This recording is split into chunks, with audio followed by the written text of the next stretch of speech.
Welcome everyone to the podcast. Let's go beyond the connection. And today we have a very special guest on, and I'm going to explain a little bit and ask Chris to explain a little bit more about your background. So it's really fascinating. But Chris Demery, you've been in the military. That's taught you a ton of how you work as a leader, how you lead, how you work with a high performance team. You've been on the technology side. You've been on the operations side. You've helped launch and build new restaurants. You've worked at P.F. Chang's, Domino's, some of the biggest names in the industry. And what we're going to be talking about here today is a part of our series on the digital kitchen and how it really powers the entire future of dining. And you call it the epicenter, the command center of the business, what happens in the digitized kitchen today, and what that means for us from marketing to operations to point of sale to the future and the growth of the business is now center stage. And so that's what we're going to talk about today. But I'd love to have you, if you don't mind, just explain a little bit more about your background before we get started. Sure, and thank you for having me, Steve. So I was in the military. I was in the military for 13 years. I got out as a major, and what I learned was it really is about the team that you have, not the individual contributor. And when I exited the military, I went into retail with NCR, and then eventually landed my first restaurant company at Domino's Pizza. And I've learned pretty quickly, we built all our own stuff at Domino's Pizza because we would only build if it was a competitive advantage. But I learned a lot about operations, food costs, labor costs, how to build things that operators actually use versus things that people in ivory towers think they should use. So I really enjoyed my time at Domino's Pizza to build out their tech stack, and was subsequently recruited by Woolman Brands, where I got to continue my technology background. But I had a real opportunity at Woolman Brands while I was there to build operations because of my expertise in off-premises. And so I've surrounded myself with some good leaders and worked very closely with the IT team at Woolman Brands to build out their off-premises strategy and to prove that off-premises was a continuing growth, and primarily because our guests change over time. The dine-in traffic has been on a downward trend for going into restaurants for years. Off-premises is really a premier growth engine for most restaurants. After Woolman Brands, I went to CKE, where I was in a technology role again. And then I got recruited into another operation role at P.F. Chang's, where I rolled out P.F. Chang's to go and revitalize their off-premises activities in their 200 locations that they had, the four-wall locations. So it's been an interesting experience, and then getting to bring it all together at Blaze Pizza, where my primary job is to support marketing and operations and to improve the guest experience through the digital kitchen. So that's a little bit about my background. Great. And you kind of left that as the big part of responsibility, always the guest experience. If you could just give us from your years of wisdom here, the importance of the technology and the digital kitchen of today becoming a core engine for both growth, revenue, profitability of the business, but that customer experience or the guest experience. As restaurant operators, we have a lot of opportunities to mess things up and to not make the guest experience the supreme experience that it should be. But our guests are the ones that pay the bills. As a technologist supporting both operations and marketing, part of my job is to support those teams in removing all guest friction because they pay bills. The guest doesn't know how hard it is or how hard it could be to implement technology to smooth out their experience. But the operators certainly know when technology gets in the way, and marketing certainly knows when you have a poorly stitched together system. Technology has to fit in seamlessly across the entire landscape because you can't make something more difficult for an operator believing that it's going to fit in this seamlessly. And the same thing from a digital marketing perspective. So I'm not talking TV ads and things like that. I'm talking about websites, mobile, whether you're doing kiosks, whether you're doing QR code ordering. A guest has to feel, I hate to use the word omnichannel, but it's a channel experience They get to pick what they want to do, when they want to do it, and how they want to do it. And if you make it seamless across those channels from the marketing perspective or e-commerce perspective, they will come back to you with frequency. So I think the digital ecosystem within a restaurant has to make those guests want to return because it's consistent and persistent. And operations has to be able to deliver that consistency so that they will continue coming back. It does. In our previous conversation, you called it the triumvirate of technology, operations, and marketing. Yeah, in the restaurant industry, we're not a technology company. We're a restaurant company. And so supply chain plays a role in providing good food, and HR plays a role in providing good people. But I find myself every day sitting down with our head of operations, my head of marketing, going, what are we doing today to fix whatever happened yesterday, or to drive incremental traffic into our locations for top line sales? What are we doing tomorrow and the week after? Obviously, as a C-suite individual in the organization, you have responsibilities beyond just technology. And what you're talking about there was typical marketing roles and responsibilities of driving traffic and growing revenue. Not all technologists have a seat at the table, but I know that you feel like you have a very strong seat at the table. And what does that allow you to do from your perspective that maybe other technologists don't have?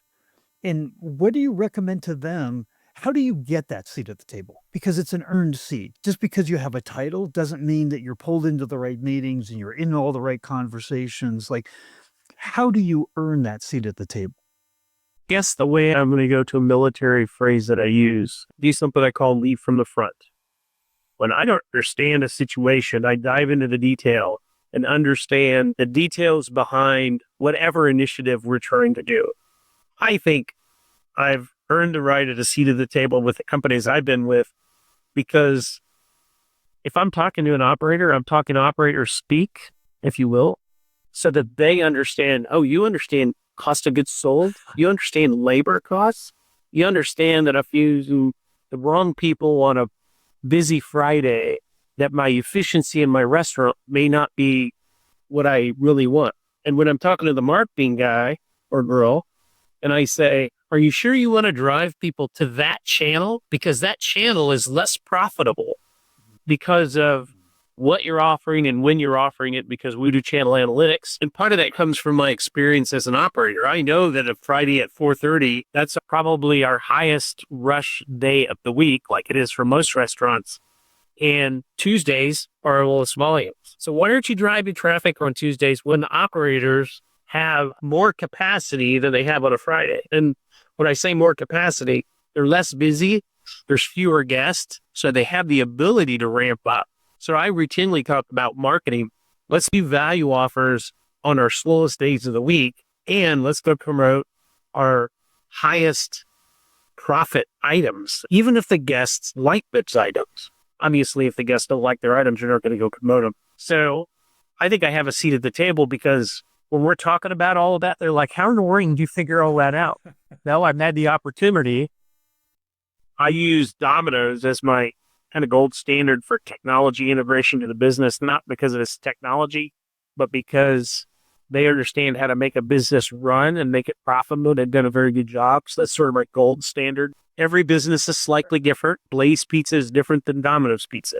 And P.F. Chang's was different as a high-end casual dining or fine dining, was different than Fleming's or Bonefish Grill. So probably different, but they're not as different as a lot of people believe.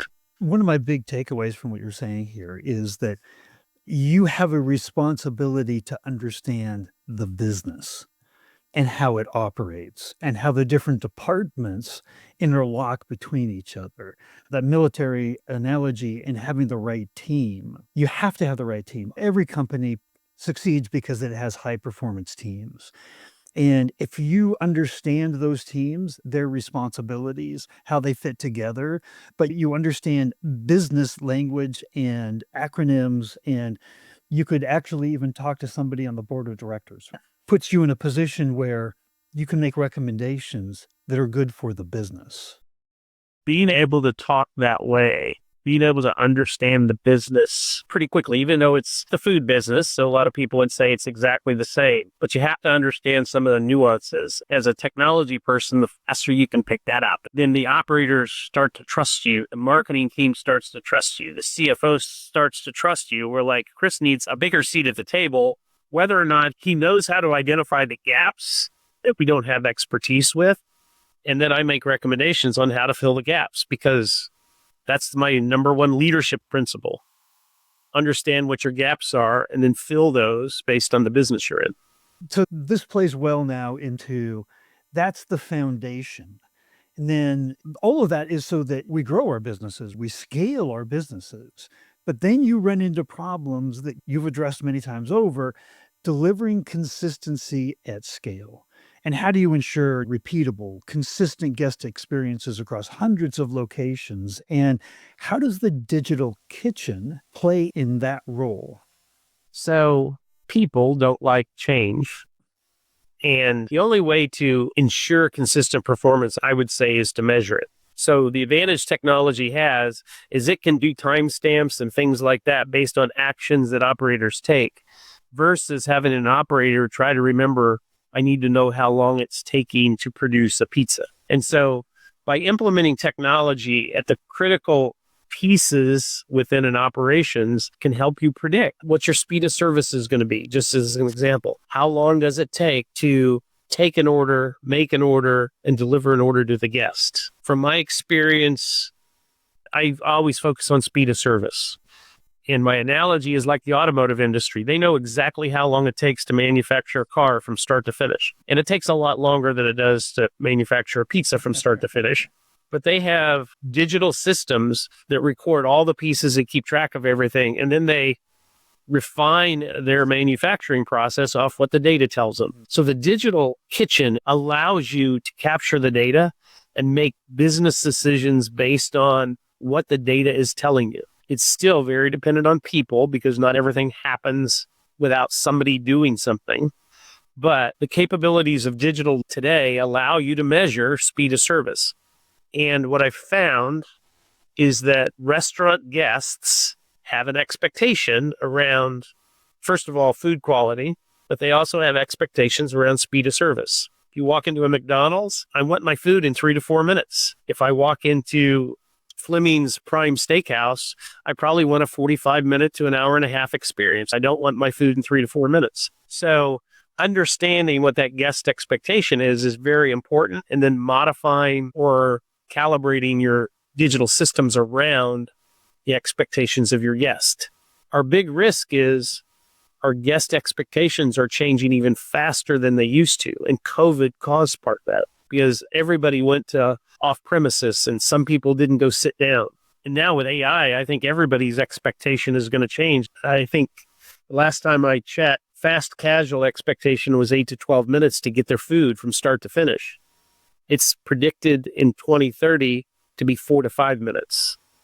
So if you don't know how long it's taking, you could rapidly fall out of what I call the consideration set of a guest, whether they're walking in and sitting down or whether they're ordering online.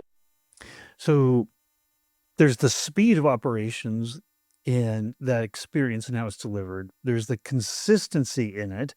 And then you talked before about, but you can't add complexity for the operators. Like you can't add friction for the operators. Yet what you just talked about, that was almost a 50% reduction in the manufacturing of a pizza, the time to do that.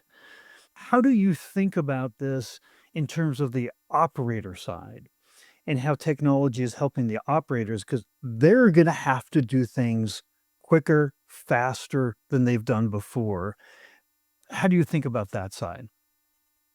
When I was with NCR, I actually went through Six Sigma training. So I'm a black belt in Six Sigma. And the philosophy is, if you can't measure it, you can't improve it. And so I think by providing data to the operator, let's just say the guest expectation is 8 to 12 minutes for a fast casual. If you're at 15 minutes, you probably know I need to do something. I don't know exactly what it's going to be yet. It might be to train the person taking the order for walk the line orders improve their ability to get the order into the system faster to reduce that guest time. It could be, I need a new oven that cooks a pizza in 2 minutes instead of 4 minutes. But if you don't know how long it takes on average with copious amounts of data, you can't set a benchmark and say, okay, now I need to go address how long it's taking. Particularly if it shrinks by 100% over the next 5 years, you're going to have to know how long it's taking so you can get better at it. And this is what I always say. If you're not in the competitive mindset of the guest, you've already lost. If they're not even considering coming to you because it takes too long and your food quality is bad, you've already lost the battle. So you have to stay on top of, what do my guests think? Am I meeting their speed of service objectives? And then how does technology help me understand where I'm at? And then how do I get better? One of the things that we talked about is, because a lot of what you're talking about is collecting a lot of data. And there's a kind of a predictive side to the digital kitchen that allows you to predict not only outcomes in aggregate and improve metrics and KPIs and deliver faster, better experience, but there's also a predictive side of what's happening today in my location and how AI is helping us transform the digital kitchen. And how are you seeing that happen today? So there's a couple different things. We use AI in our back-end kitchen display platform. So our kitchen display platform from Fresh Tech, they're in Nashville, they aggregate every order that comes through our kitchen and learns how long it's taking to manufacture that order. So it's not so much the items, but the order itself. We use that to measure what we call kitchen efficiency. So if you're a highly efficient kitchen, you can go focus on other aspects of guest experience or product quality versus just how fast you're producing it. Now, we look at the data from yesterday, today. My vision is what I had at Domino's. I want that data presented to the manager near real time. And when I talk about near real time, I'm talking about I need data provided to the person in charge, the shift leader, general manager, whatever you call them at that point. This updated within the last 5 minutes. Now, I have a lot of people that go, oh, you couldn't possibly do anything with data like that. You're wrong.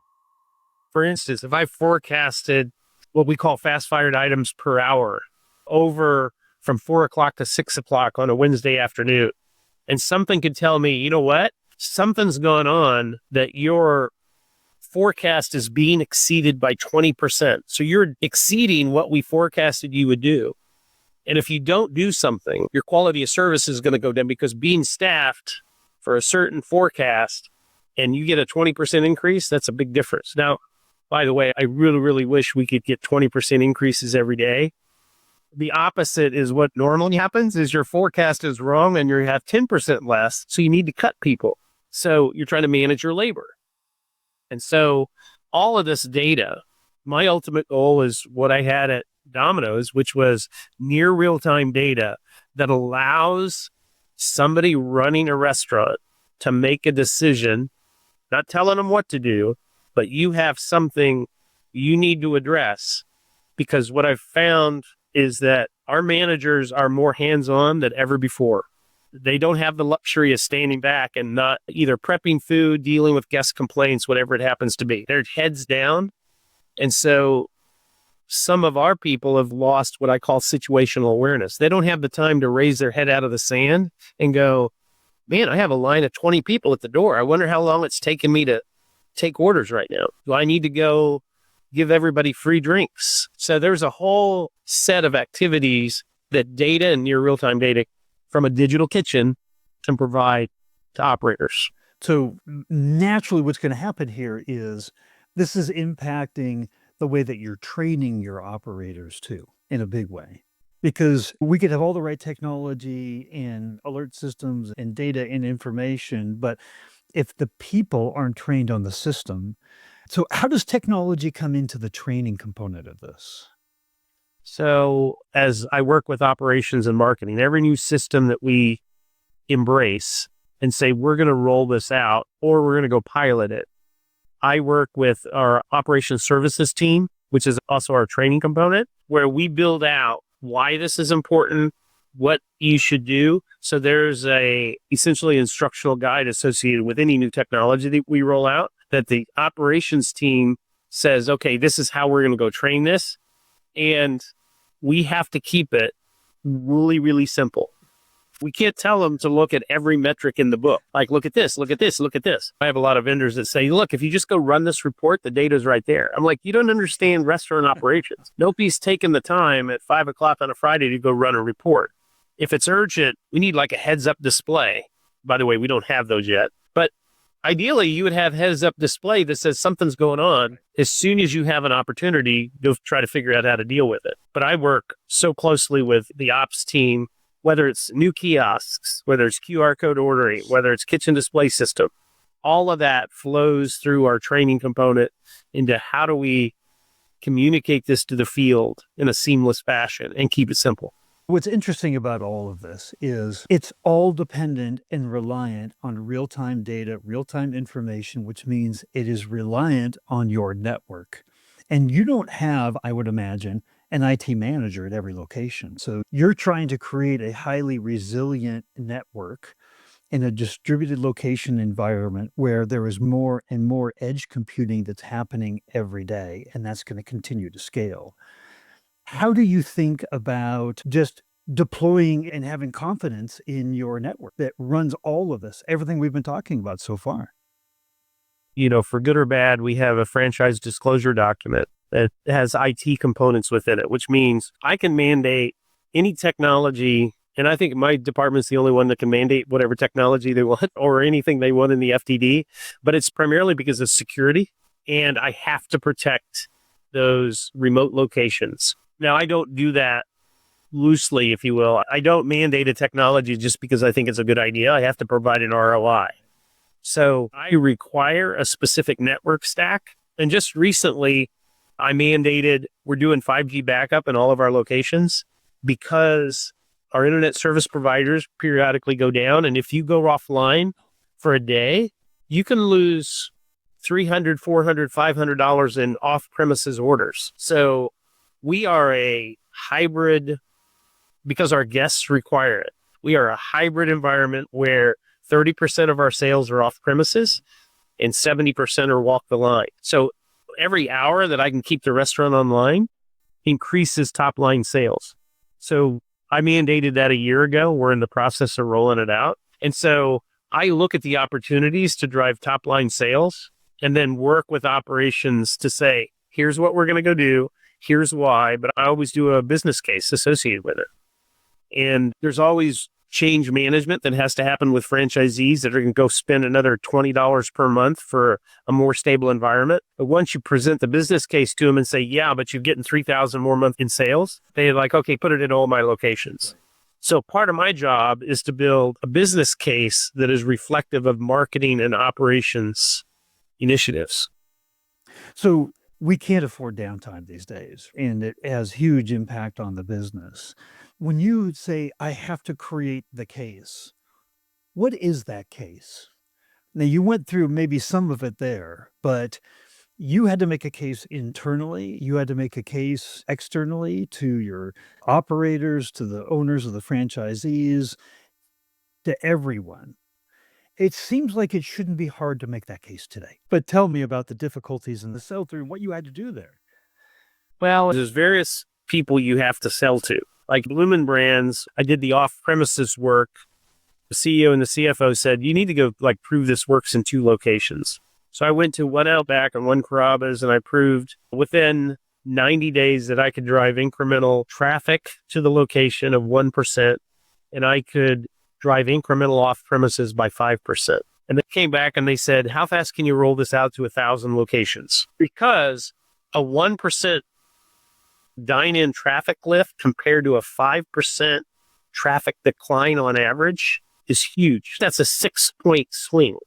Off-premises is repeat guest frequency. And then what we found at Bloomin' Brands was if they like your off-premise experience, you're top of mind for your dine-in experience. So there's multiple things that come into play. So it's all around, you have to put everything into a return on investment model that almost every CFO, CEO, and investor understands. It says, if we can go make this work and stick it's going to be X% top line growth, or what they typically look like, or what's the middle of my P&L from a profitability perspective. So you have to play all those components, and you have to understand the whole idea of capital investment up front, operational costs month to month, and then what key process indicators is that affecting? Because I don't know a board that's not interested in increased top line with improved profitability so they can